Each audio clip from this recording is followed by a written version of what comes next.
Apple മരത്തിന് ചുവട്ടിലിരിക്കുമ്പോൾ തലയിൽ വീണ ആപ്പിളാണ് gravity കണ്ടെത്താൻ ഐസക് ന്യൂട്ടനെ പ്രേരിപ്പിച്ചതെന്ന് നാം കേട്ടിട്ടുണ്ട്.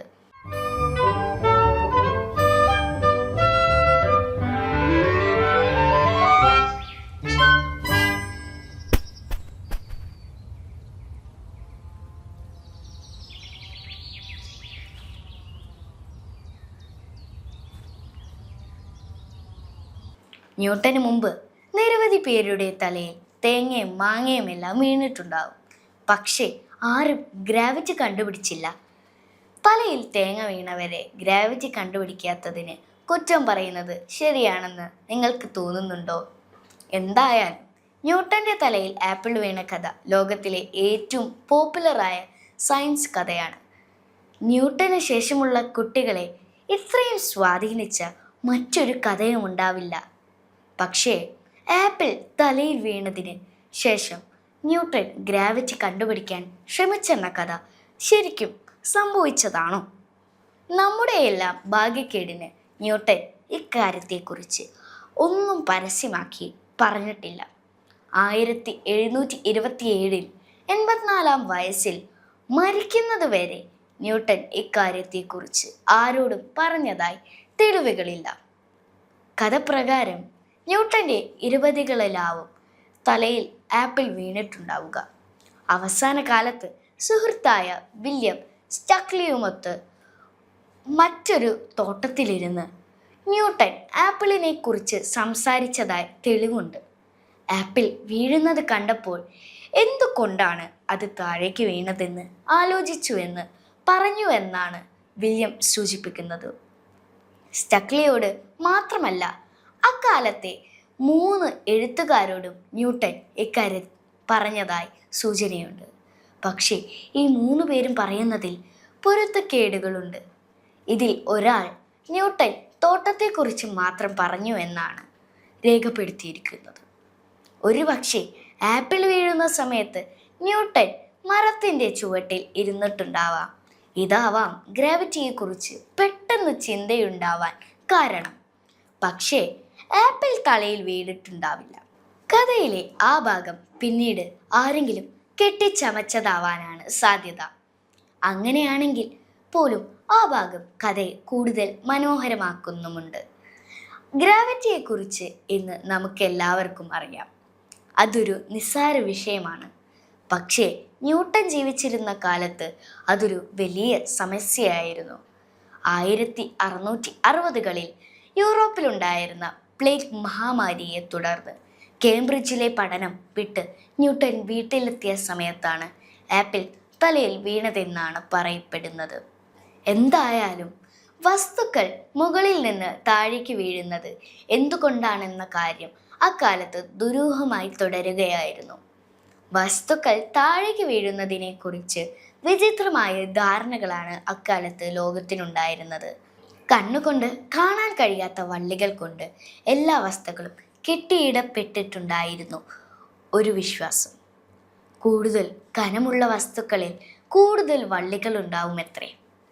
ചില വസ്തുക്കൾ താഴെ വീഴാനാണ് ഇഷ്ടമെന്നും പുക പോലുള്ള ചില വസ്തുക്കൾ മുകളിലേക്ക് പോവാനാണ് ഇഷ്ടപ്പെടുന്നെന്നും ചിലർ വാദിച്ചു.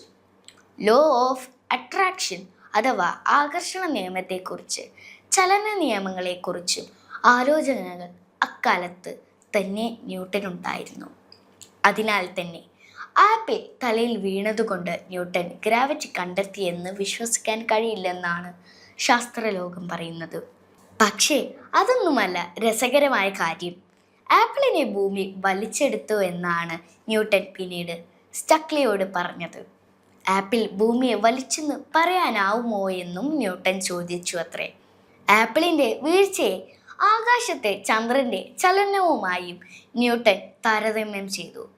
ഈ 2 പ്രവർത്തനങ്ങൾക്കും കാരണം ഒരു ശക്തിയാണെന്നും അദ്ദേഹം അനുമാനിച്ചു. ചന്ദ്രനെ ഭൂമി ആകർഷിക്കുകയാണെന്നതാണ് വാസ്തവം.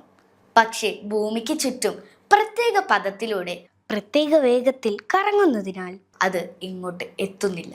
ഈ ചിന്തയാണ് സങ്കീർണമായ കണക്കായി പ്രപഞ്ചത്തിലേക്ക് വ്യാപിച്ചതും 1687 പ്രശസ്തമായ പ്രിൻസിപ്പയുടെ അടിത്തറയായതും. ആപ്പിൾ തലയിൽ വീണു എന്ന കഥയിൽ പറയുന്ന കാലത്ത് ന്യൂട്ടൻ ഗ്രാവിറ്റിയെക്കുറിച്ച് ആലോചിക്കുകയും കാൽക്കുലസ് കണ്ടെത്താൻ പരിശ്രമിക്കുകയും ചെയ്യുകയായിരുന്നു. ഇക്കാലത്ത് തന്നെ പ്രകാശത്തിൻ്റെ സ്വഭാവത്തെക്കുറിച്ചും അദ്ദേഹം പഠിക്കുന്നുണ്ടായിരുന്നു. മഴവില്ലിലെ നിറങ്ങൾ പ്രകാശത്തിൽ അടങ്ങിയിട്ടുണ്ടോ എന്നതായിരുന്നു പഠന വിഷയം. ന്യൂട്ടനെക്കുറിച്ച് ഗൗരവമായി പഠിച്ച ഭൂരിപക്ഷം പേരും ആപ്പിൾ തലയിൽ വീണു എന്ന കഥ ഇഷ്ടപ്പെടുന്നില്ല. ആപ്പിൾ തലയിൽ വീണ കഥയുമായി ന്യൂട്ടനെ കൂട്ടിക്കെട്ടുന്നത് മോശമാണെന്നാണ് ഒരാൾ അഭിപ്രായപ്പെട്ടത്. ഇതെല്ലാം പറയുമ്പോൾ തന്നെയും ആപ്പിൾ തലയിൽ വീണ കഥ ഏറ്റവും രസകരമായ കഥ തന്നെയാണ്. പ്രകൃതിയിൽ വളരെ സ്വാഭാവികമായി സംഭവിക്കുന്ന ഒരു കാര്യം മനസ്സിലാക്കാൻ വലിയ ഒരു മനസ്സ് ആവശ്യമാണ് എന്ന വസ്തുത ആരും മറക്കരുത് എന്നതാണ് പ്രധാന കാര്യം.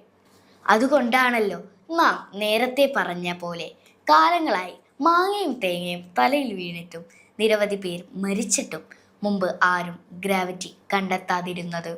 ഇംഗ്ലണ്ടിലെ വൂൾസ്തോർ മാനറിലെ ന്യൂട്ടൻ്റെ ആപ്പിൾ മരത്തിന് വർണ്ണഭമായ ചരിത്രമുണ്ട്.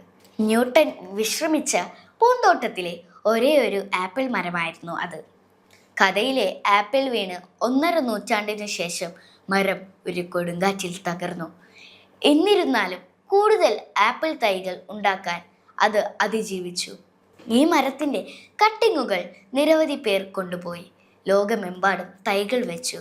കാനഡയിൽ മാത്രം ന്യൂട്ടൻ്റെ ആപ്പിൾ മരത്തിന് നിരവധി പിൻഗാമികളുണ്ട്. ടൊറന്റോയിലെ യോർക്ക് സർവകലാശാലയിൽ ആണ് ആദ്യമായി ഒരു തൈ വെച്ചത്. എന്നാൽ അതിലും ഒരു നിഗൂഢതയുണ്ട്. ന്യൂട്ടൻ്റെ ആപ്പിൾ മരങ്ങളുടെ പിൻഗാമികളെന്ന് പറയപ്പെടുന്ന മരങ്ങളെല്ലാം 2 മരങ്ങളിൽ നിന്നുള്ളവയാണെന്ന് ജനിതക പരിശോധനാ ഫലങ്ങൾ പറയുന്നു. അതായത് ന്യൂട്ടൻ്റെ ആപ്പിൾ മരത്തിൻ്റെ തൈ തനിക്കുണ്ടെന്ന് അവകാശപ്പെടുന്ന പലരുടെയും കയ്യിലുള്ളത് സാധാരണ ആപ്പിൾ മരമാവാൻ സാധ്യതയുണ്ടെന്ന്.